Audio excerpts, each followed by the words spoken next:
Brock reminds me a lot of Montana, his coolness. He doesn't get rattled. Hmm. And you need your quarterback to be that way.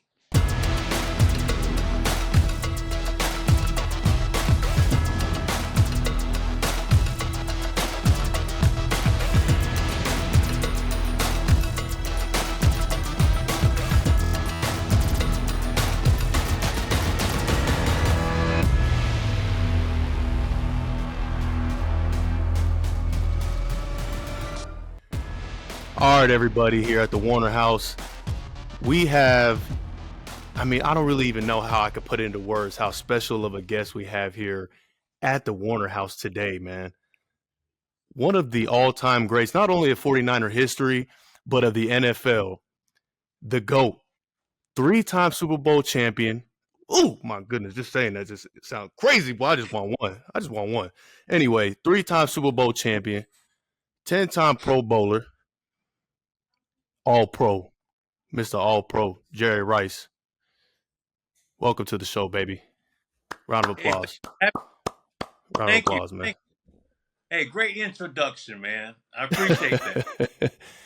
Hey, man, from one All Pro to another, I know you got way more than I do, but hey, I appreciate you, man, coming on the show, and I'm really excited to have you here just to kind of bounce some things off of you. Um, for my first question, dog, just be honest. Do you want CMC to break your record? Yes or no? Yes. Yeah, because because I believe records are meant to be broken. Yeah. You know what I'm saying? So, and what he brings to the table, I'm talking about from scrimmage, from rushing the ball, from catching the ball, scoring touchdowns. He does it all, man. He does it Absolutely. all, and I make sure when I go to the ball game and I'm out on the field that I walk over and I say hello to him and just interact with the players. Mm-hmm. Records are meant to be broken. I was very fortunate to have so many great players around me, and I think the same thing is happening with CMC. And Mm-hmm. he's a complete ball player, very down to earth. He works hard, so no, it's okay. It's all right. I got quite a few records now. Okay, I don't mind sharing some of those records.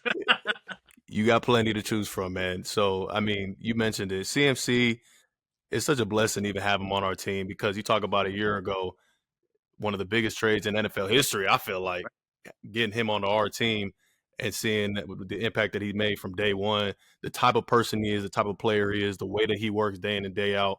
I know that obviously you can relate to that and respect that a lot. He's 3 away, and we got 3 games, so one touchdown a game, he'll get it. And the thing too, when you start getting when you start hearing names like Emmitt Smith, you hear names like the Damian Thomason, Thurman Thomas, this guy getting it done, man. Hmm. So, oh, I've been behind him 100%, and I'll be the first one to congratulate him. Man, that's awesome. A humble cat right there, baby. Now you mentioned walking around on the field before the game, and obviously us players we see you around, and to have one of the all-time greats around on the field with us, hey man, that's a humbling experience for us.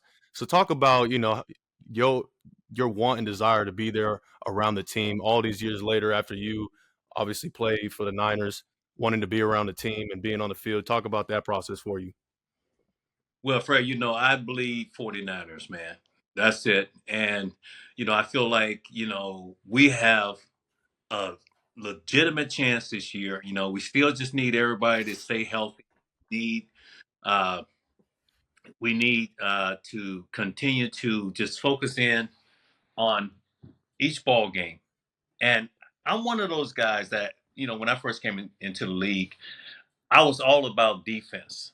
You win championships with defense That's right. because if you're able to stop someone, or you able to generate points through with the defense, if the defense can put you in good field position, you have a chance of winning that football game. So I'm very excited about the defense and what's happening.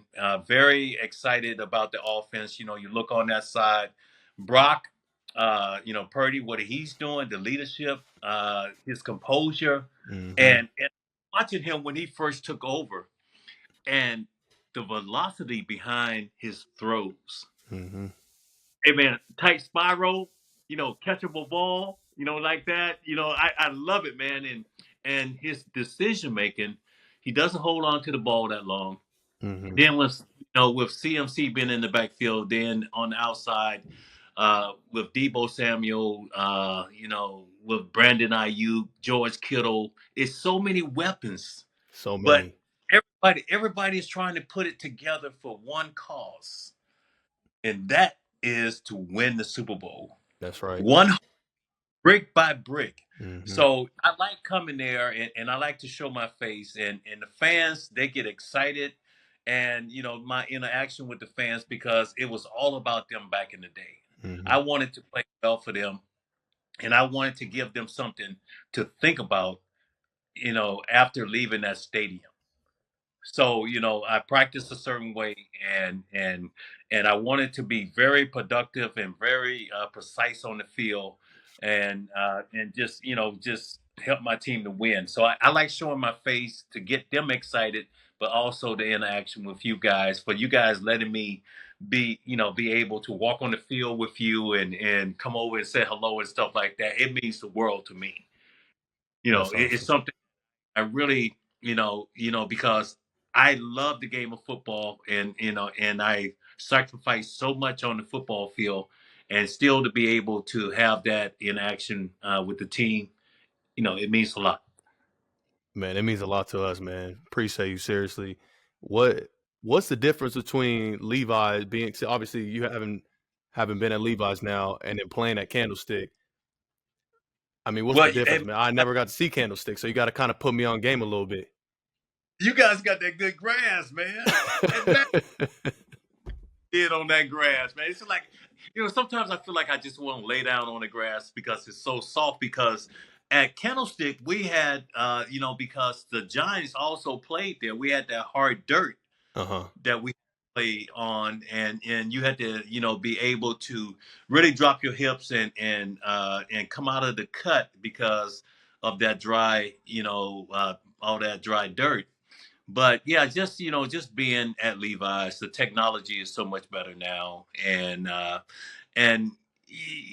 still miss the old stadium though, because it was Mhm. right by. I mean, the history behind that.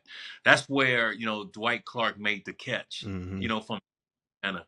And when Dwight, when he was alive, man, Dwight was like just incredible. I mean, he was the type of guy that you could just go to. You could talk to him about anything, and he took me under his wing from day one. And with the route running, because Dwight was not the fastest guy, and when I came out, of college too, I was not the fastest, but I had to run very precise routes, and so he took me under his wing. But Joe and Dwight used to fight about, it should, because Dwight felt like it should be called the catch.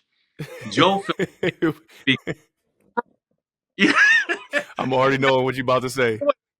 you got two grown men. You know Yep. what I'm saying? Because that play goes down in history, Mhm. that started the dynasty for the San Francisco 49ers. And just to hear these two guys fight about, what it should be called, it was funny.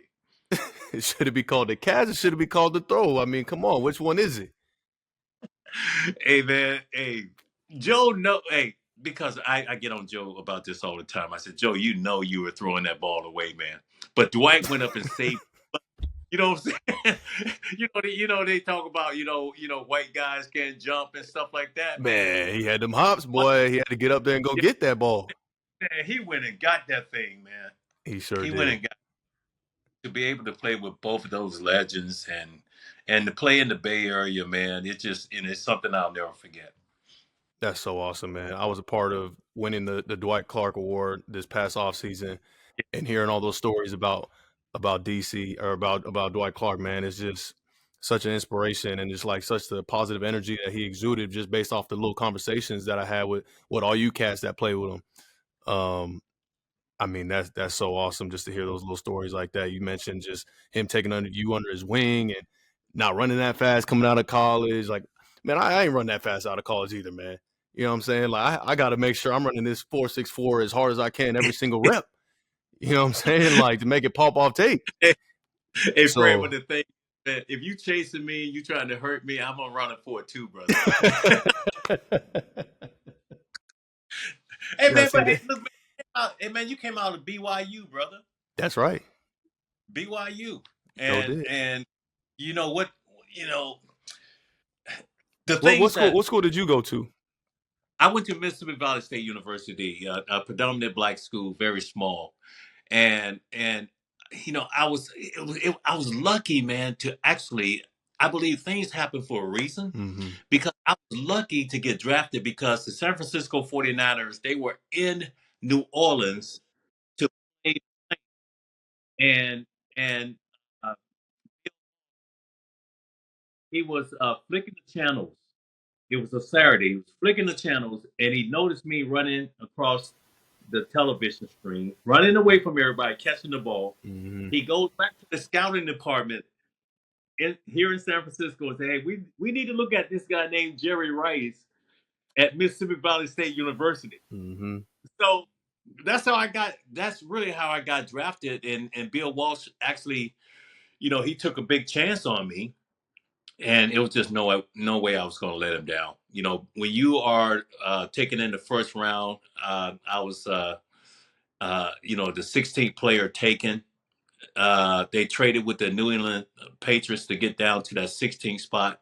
I thought I was going to be a Dallas Cowboy, but I got picked up by the greatest franchise ever, the San Francisco Come 49ers. on, say it again. Yep, yep, the greatest franchise ever, the San Francisco 49ers, That's baby. right, baby. That's right.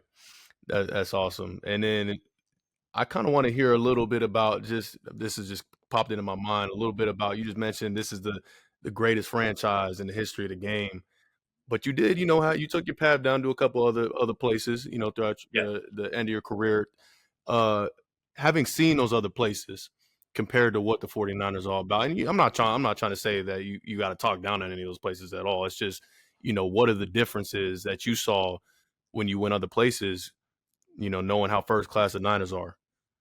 Well, I think the thing when I went to the Raiders, and I went there because of John Gruden, and he said, he asked me if I wanted to, come to the dark side, catch like 70 balls or more. I still had football in me. I still love the game, and I decided to go. And also because I really respected Tim Brown, and I wanted, I always had watched him across the bay, but never had the opportunity to really interact with him, be on the field with him and stuff like that. And I decided to go, and I was there for a couple years. The the thing that really threw me off is we paid so much attention to detail. If you were that defensive end, you were going to rush outside. You were going to force everything upside. You were not going to let that running back, break containment or anything like that. So Mhm, everything all about detail. And that was something that we really practiced a lot with the San Francisco 49ers. And it was a little bit different with other teams. And the execution, uh, not getting penalized so much, all of that, played a factor with the San Francisco 49ers. But I noticed that, it was a little bit more relaxed with other teams and stuff like that. mhm. And that's something that I hear from other guys that come from other places onto our team even today. That's how I know we have the right blueprint. We're made of the right things. We got the right things stirring up in the building because of those little things that you just mentioned right there, the details, the little things. You know what I'm saying? Like that's something that's really important to us right now. And I think that's what's brought us so much success. Yeah, you can bring a bunch of talented guys onto a team and be like, all right, go out there and play and go win games. That Right. that's not gonna do it. You got to have guys that are made of the right stuff. You know what I'm saying? And so I see what you're saying with the details. I think that's something that we harp on a lot and that we take really serious. Yeah. Um, Hey, Fred, Tim Brown told me, he said, Jerry, when I first went to the Raiders, he said, you know what? He said, all of those calls that you normally get with the San Francisco 49ers, you're not going to get it here.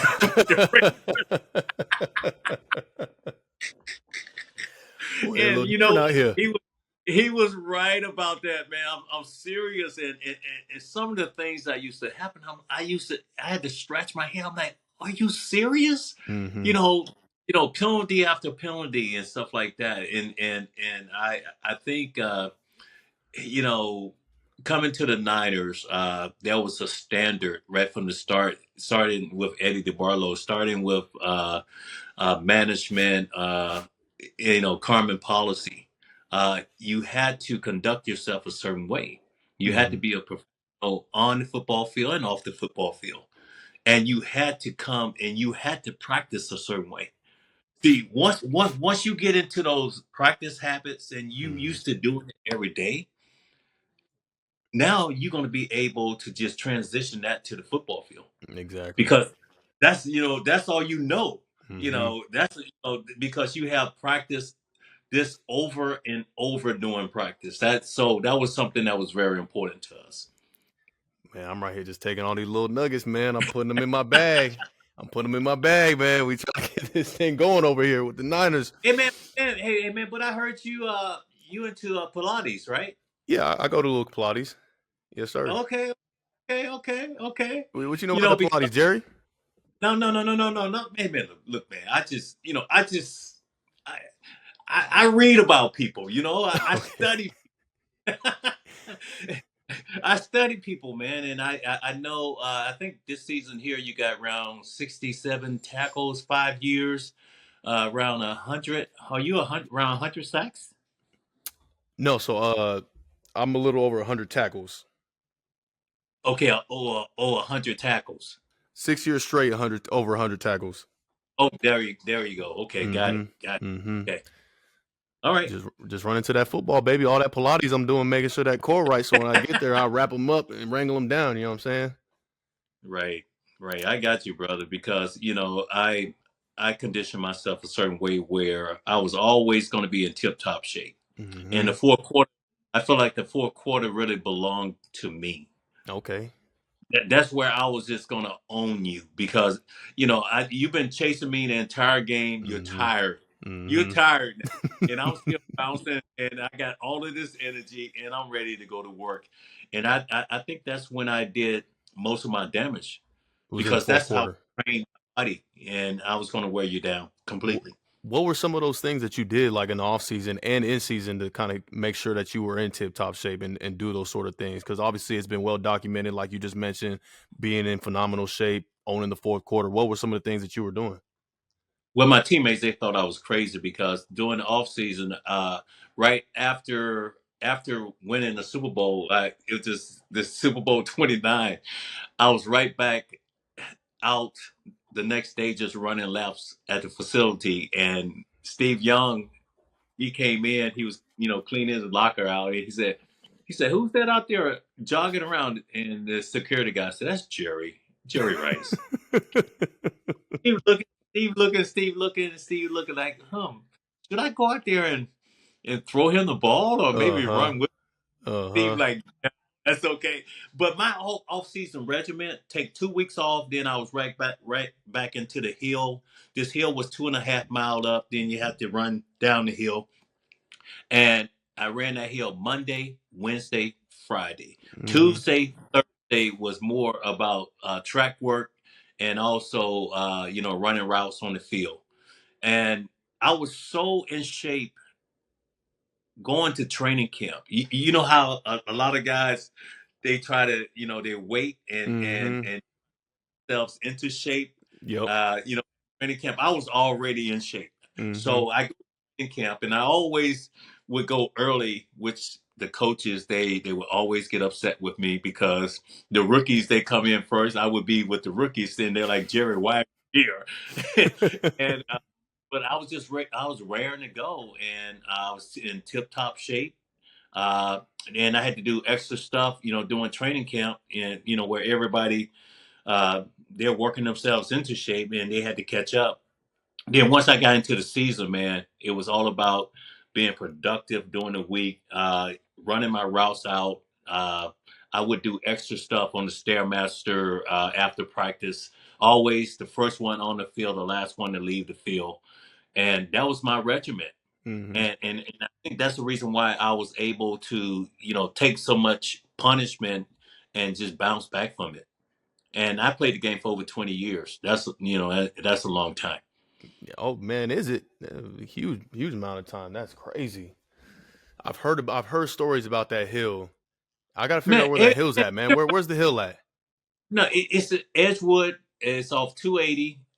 It's 2.5 miles up. I'll take you up the hill, You man, got if to you take want me it. up the hill, dog. I I'll give gotta get up this hill, man. I'll give you some of that fire, baby. I'll give you some. I'm trying to be in phenomenal shape, Jerry. I'm trying to be all day, man. I'll run all day. Fourth quarter, I'm tearing them up. I see you though. Hey, brother, I see all that energy out there, man. You got it already. You Man, got I it. appreciate that. Thank you, bro. Yeah. Going back to our team, we have obviously such a talented roster, and you went down the line and you named everybody on that offense. Being a non-quarterback, we have two guys right now who are up in contention for that MVP award. All right, Yeah. Brock Purdy, Yep. Christian McCaffrey. Yep. What are your thoughts on that? Who do you believe deserves to win the MVP? I'll let you speak on it. As a receiver, who do you think should win the award? I think both guys. I wish that because what's happening here is just it's amazing because you see how valuable CMC is if he's not in the game, and also Brock Purdy. So I mean, because we always talking about we talk about that missing piece, and you have to be also part of a chain. And if you're a weak link in that chain, you're not going to have success. You're not going to win football games. You're not going to win championships. Mm-hmm.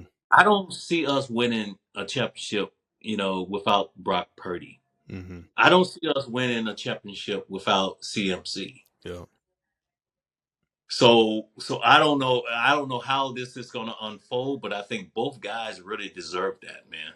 that's awesome. I mean, split it right down the middle. We'll split the trophy in half. Yeah. Give it to both guys. And hey, here's a little Super Bowl ring with it. There you go. Yeah. And it You right know? off in the sunset, man. Do what you got to do. Yeah, man. So, but just to watch those guys and to see the determination and I'm gonna go back to Brock one more time because Brock reminds me a lot of Montana, his coolness. He doesn't get rattled. Mm-hmm. And you need your quarterback to be that way. Right. And with CMC, like I said, I mean, coming out of the backfield, catching the ball, rushing, scoring touchdowns. Uh, he does it all. Does it all. I mean, I'm so happy to be a part of this team where I have these type of guys that I get to watch while I'm on the sideline. It's like I'm in the stands, being able to watch the show that they putting on for us. And Brock's throwing to Yeah, some amazing receivers out there, and you know everything about playing the position. right. Talk a little bit about watching Brandon Ayuk, Deebo Samuel, and who are guys that when you were playing the game that those two remind you of a little bit when you watch their games. I, you know, I, I think because when you look at those guys, I mean, Debo. I mean, he does everything. You talking about bubble screens? You got Mm-hmm. it from the backfield, and then they put him out wide, and he can run routes out wide. Brandon Ayuk, not afraid to go across the middle. He makes catches. He can run away from people. Then with George Kittle, when he catches the football, his physicality, Mm. he's like he throwing people off him like. Boy, oh like boy, is he? like nothing, man. But just watching those guys, and I can see that chemistry, and Mm-hmm. I had that chemistry with John Taylor Mm-hmm. because I knew if they doubled me, John Taylor was going to have a big day, and I can see the same thing with Debo Samuel and Brandon Ayuk. Mm-hmm. It's like almost pick your poison. Yeah. How? how do you want to die? Do you want a fast? Do you want a fast death? Or you want a slow one? That's it. I So feel like they all slow deaths. yeah, yeah, just just watching those guys go to work, man, and just seeing the confidence and they get it done. That's They it. they get it done. Receivers. Give me your top five receivers of all time right now. Jerry Rice. And now Oh, I know you're gonna put yourself at one, so I'm gonna wait. go ahead and just remove Jerry Rice out of the equation. All right, we understand you number one, boss. I want to know who you believe are the top five receivers of all time. Yourself removed. Okay. Okay. Terrell Owens, Randy Moss, uh, Chris Carter. Okay, that's three. Yeah. No, Okay. that's four because I'm one. All right, I told you you're not included, but all right, you can put you at one. That's four. I know it's hard to think of five receivers, but go ahead. Megatron. Megatron. And Megatron. Yeah. Okay. That was it back in the day, man. How was it That was playing with it. T.O. when he came in, man? I know because you obviously you said his name right away. Number two. Talk about a little bit about how I was playing with him. T.O. was like, "Hey, you better get your popcorn ready." That's right. Man, I'm gonna tell you. I'm gonna tell you. But you talking about physicality? I'm talking about. Okay, I used to lift a lot of weights and I thought I was in great shape, Mm-hmm. but I ain't never seen someone so muscular. I'm like I work out hard. I mean, I put the time in, but I don't look nothing like that. I know. Hey, I've been there. Just like watching Bosa on the There you football go. field. I was just about to name him. Man, I'm looking at Bosa and I'm saying, what? Excuse me. No, I can't curse on this. I can't curse. But I'm like, what? Mm-hmm. Are you serious? Mm-hmm. But it was the same thing with Terrell, and he came to play every ball game. He loved the game. He loved the physicality of it. He was gonna just defeat, bump and run, and you had other things that came along with that. Mm-hmm. But man, going to battle with that guy, it was amazing. That's amazing, man. I mean, yeah, that's one of the all-time greats. Some of the plays he made at Candlestick, and then going on with the Cowboys, the Eagles, was dominant every place that he went. So, I mean, yeah, hats off to him. And all five of those receivers you named are obviously the five best right there in the game. So, as the number one receiver, as the GOAT, how many yards do you feel that you would get in today's game with that added game on the schedule? How we play 17 games now compared to the 16 games in the past. How many yards do you think you'd be able to get in the game today? I get asked that question a lot. And 17 games. Yeah, and the way that we airing Well, that football out too now, Jerry, the game's changed a little bit. We but let me roll you back a little bit because during the strike season, I had 12 games and I had, I think, 22 touchdowns. you had how many in how many, Jerry? And I'm gonna just leave it. I'm gonna leave it at You that. gonna leave it at that? Yeah. Boy, do one of these right here. Drop the mic. My goodness, 22 and 12. I think I had 22, maybe 22, 23, maybe. I don't know. You a bad boy, Jerry. Man, but Nobody could cover you. it was all about my teammates, man. All about my teammates. Okay. That was it. And then a Give little it credit. humility at the end. I feel that. Listen, let's be real, Jay. Nobody could cover you if you scoring 22 tugs. But Yeah, yeah. The game is a little bit different now. You don't see a lot of hard bump and run. Uh, back when I played, it was going to be a battle all the way downfield. If I had a 20-yard comeback, that guy, he was going to have his hands on me the entire time. As I'm running downfield. Now it's like you can if you playing bump and run after 5 yards, you can't actually touch the receiver anymore. mm-hmm. Or it's one of those things too where you look at it's hard for defensive backs now because if they're not looking back and they're not tracking the ball or anything like that, that's going to be pass interference. Mm-hmm. It's hard to play the defensive back position It's in hard. today's game. You guys got the most difficult job ever because it's like how do you tackle? Yep. You understand? Mm-hmm. Like you don't you don't want to injure anybody or anything like that, but when you get a bead on on someone that you're getting ready to tackle, they might drop their base or something like that, right before you hit them, and it might be head to head, a little head to head helmet collision or anything like that. So it's really hard on you guys. So you kind of agree with those comments that Tom Brady's been coming out with, talking about how it's the quarterback's job to. Have you seen that? How he's been talking about it's the quarterback's job to protect his receiver if he's throwing a ball across the Yeah. middle Oh, and his yeah. guy's getting laid out. Hey, you shouldn't be throwing that ball in the first place. Yeah, yeah, because my thing is, as receivers, you got to be able to know if it's man to man or if it's zone. A lot of receivers they're just running, Out there running and around. the quarterback can't hold the ball, Mm-hmm. and he got to get rid of it. Mm-hmm. So if I ever had a question in my mind, because if I was running underneath shallow cross, Mm-hmm. and I have this doubt in my head that, hey, look, like I think it's man, but I'm gonna sit down.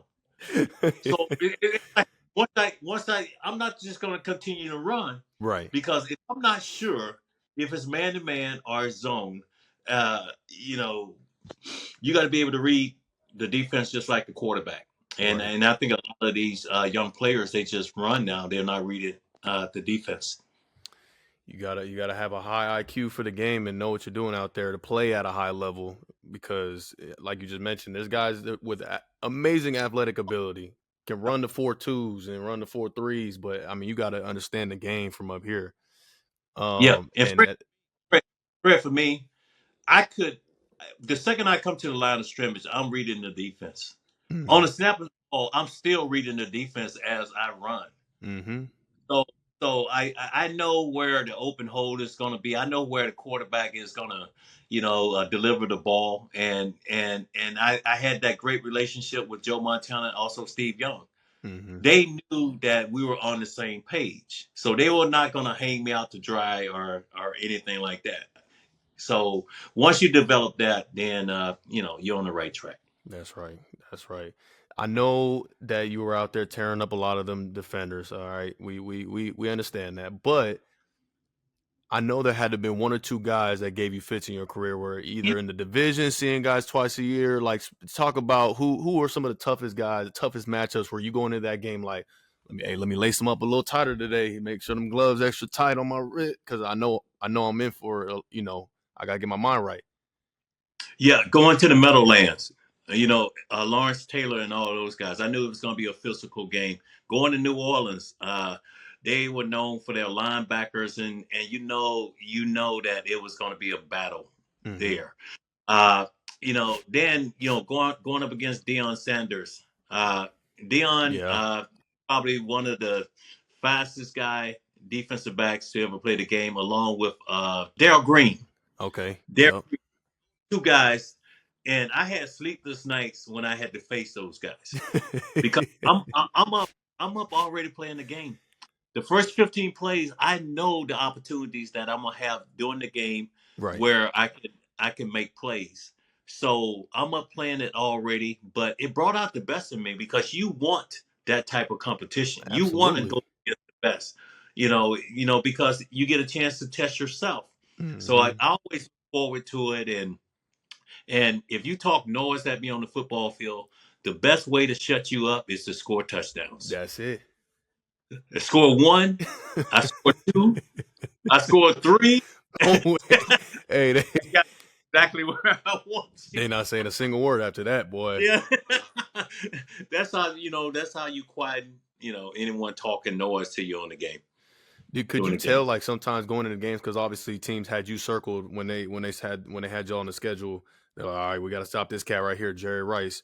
Could you tell that some teams were were purposely trying to make sure they inflicted that extra little that little Oh, umph on you, you know, during and well, like what's like the hardest hit that you've taken in a game where you man, you had to stay down a little bit longer where that thing just kind of ah yeah.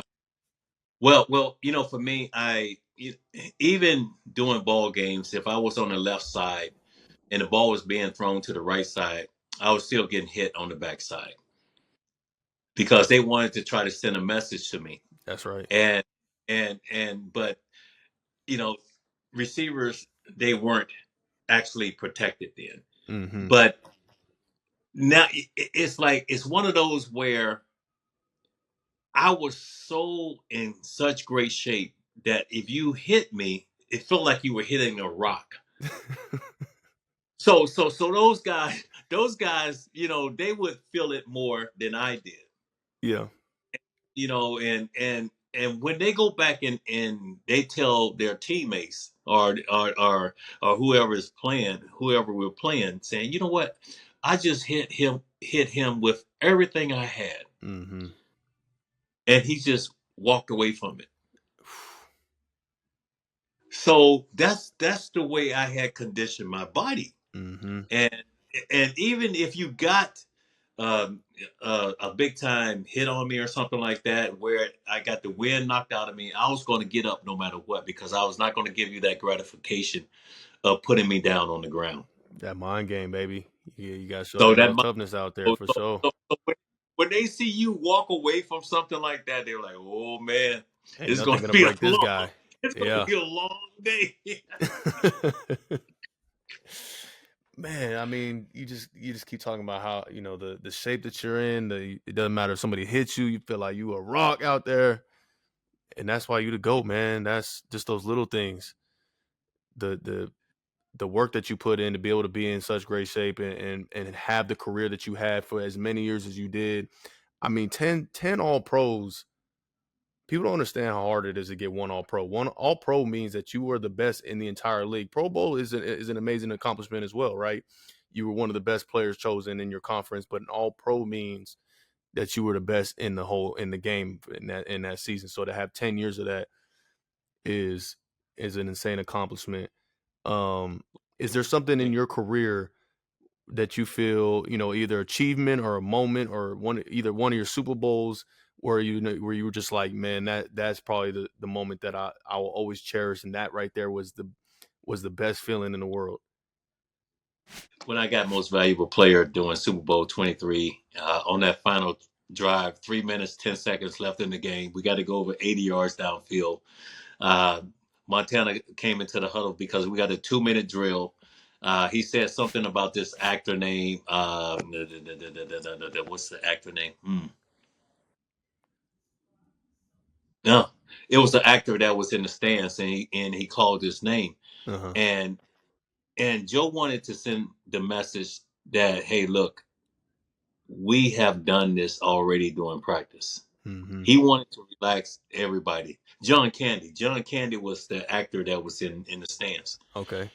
And when Joe said that, I think everybody knew that we could move that ball over 80 yards downfield. Final Mm-hmm. drive. Mm-hmm. One mistake, ball game is over. We lose that Super Bowl. Mm. Once we broke that huddle, I didn't hear anything. Complete quietness. Mm-hmm. I did not hear fans cheering or anything. I just knew the importance of moving the chains. Every Yep. catch was important. And we were able to move it all the way downfield and win Super Bowl 23. So that's something I'll never forget. And you won Super Bowl MVP that Super Bowl too. That was my first ring because I got tired of watching those guys wear their rings and stuff, and I didn't have one. Hey, that first one got to be the sweetest, man. I mean, just to finally Yeah. break through and finally get one, man. Fred, let me tell you this, man. But then people would ask me, and they said, "Well, were you nervous the first Super Bowl?" I'm nervous every ball game. I'm nervous during preseason Mhm. because I feel like it meant something to me Mhm. to be on that field, to wear that uniform. Mhm. So I always felt nervous, but it brought out the best in me. And Mhm. even the second Super Bowl, I was nervous the second one. Mhm. Even the third one, I was nervous the third one. Hmm. because it means something to me, and it's just something I'll never forget. That's amazing, man.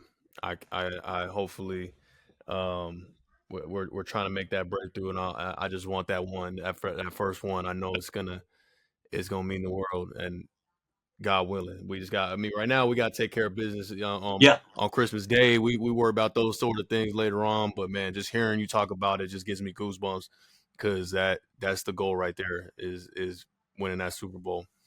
Um, so now kind of pivoting from football a little bit, my wife is pregnant. We're due in March with our first little baby, and I wanted to ask you how was that transition when you had children, as in the league, and what like, kind of take me through how that transition was and becoming a father.